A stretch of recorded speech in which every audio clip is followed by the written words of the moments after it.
Dina le fandarana fanarako eto amin'ny TVM inona moa zany fa ny météo ka aleo jery ny sary azo avy amin'ny zana-bolana aritsika. Raha ny sary zao jerentsika dia misy an'ity fronte iny atsimon'i Madagasikara iny ka iny mandrafitra ny toetrandro amin'iny atsimon'ny nosy iny fa amin'ny ankapobeny dia mbola alzay malefaka hatrany no mandrafitra ny toetrandrontsika. Fa raha jerena amin'ny antsiprina dia mety ahoana ny toetrandrontsika rapitso.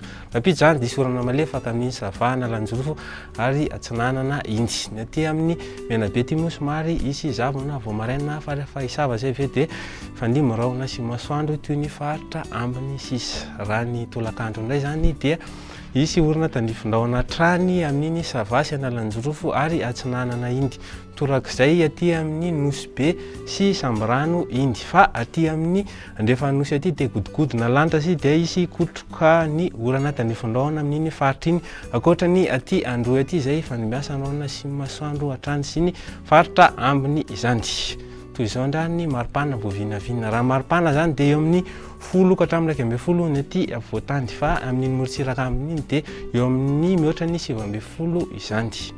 Raha ny tolakandro indray dia mbola iny morotsiraka ndefa nosy niany tena mafana izay mihoatra ny 30 ary amin'iny boeny iny izy nitafakatra efatra amin'ny 30 degré Celsius.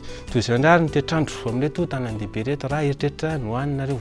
Any Paris any Milan moa dia fandihy mirahona sy masoandro any Johannesburg isy orana tandrifindraona torak'izay any Bangkok fa i Nairobi no somary andrahona ny andro. Toy izao ndra ny toetrandro amin'reto nosy Ravavy. Ny Port Louis Seychelles Comoro dia isy orana tandrifindraona fa iny Saint-Denis no somary andrahona ny andro. Zay masaka afaka tolotra amin'ity alina ity fa rapitso toy izao ny fotoantsika manaraka veloma tompoko.